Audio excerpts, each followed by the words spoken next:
Good evening, Jamie and Arthur again. In this video, we are going to look at some of the ways that we can circumvent some of the problems that were discussed in our first video.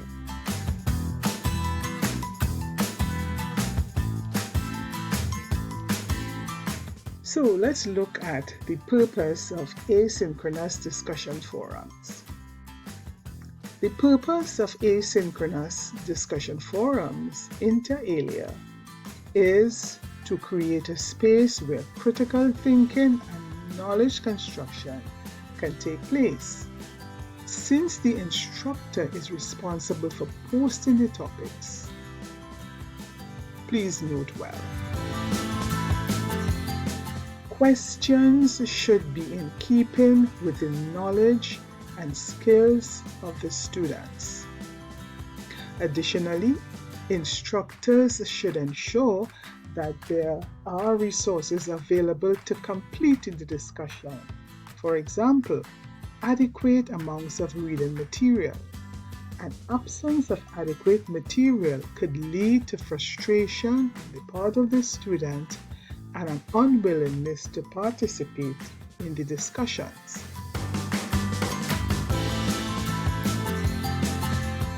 Structured discussion prompts should be given. Research shows that they are more effective in promoting critical thinking, which plays an important role in the process of knowledge construction. It should be noted that knowledge construction occurs as a result of critical thinking.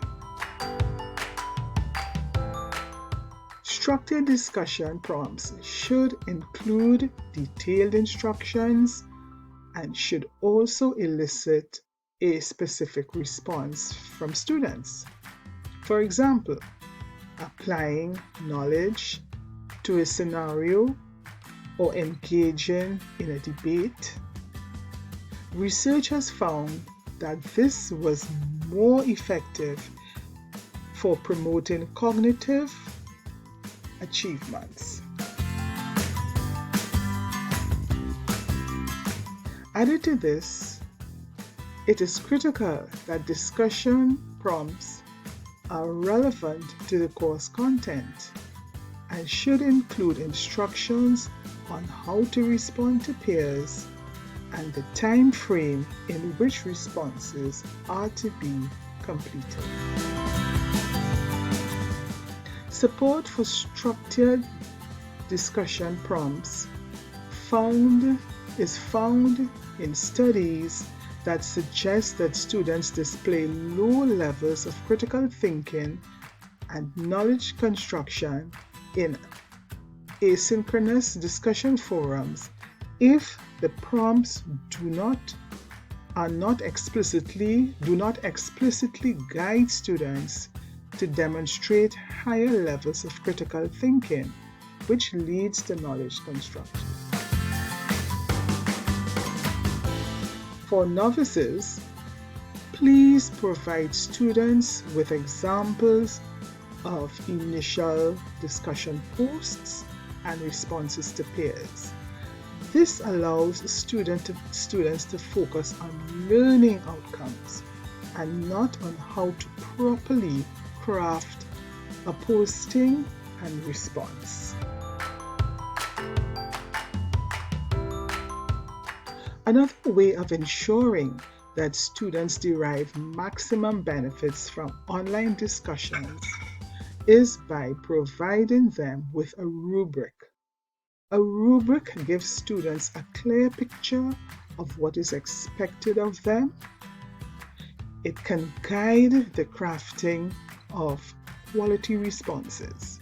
Students can check their responses against the rubric to see if they satisfy all requirements before posting to the discussion forum.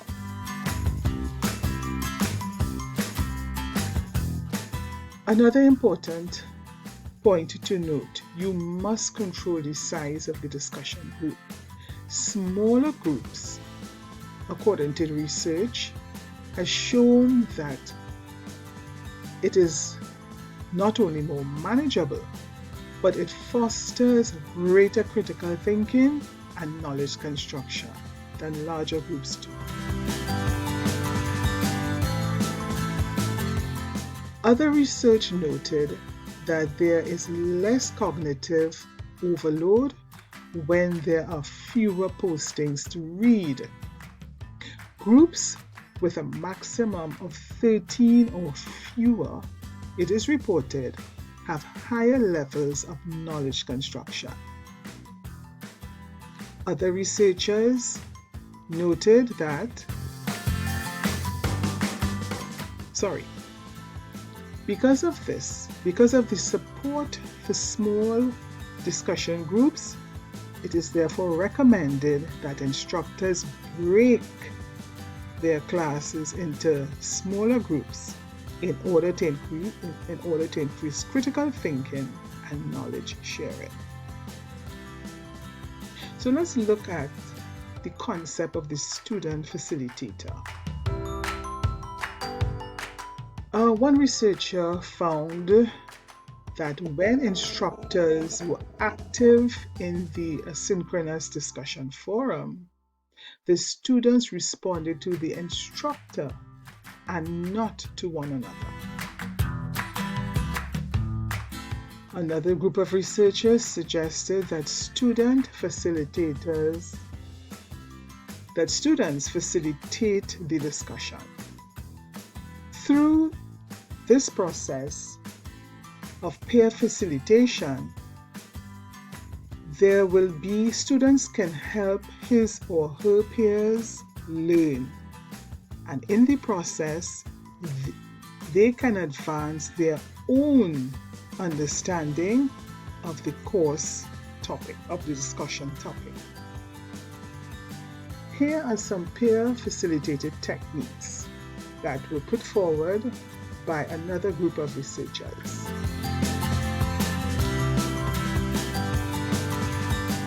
Challenging other points, considering others' viewpoints, collaborating and clarifying,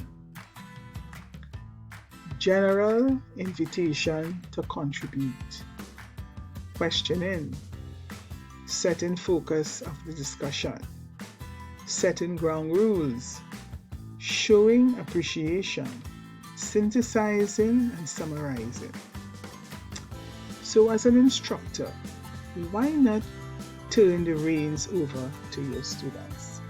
I am sure they will not disappoint. Thank you very much for listening.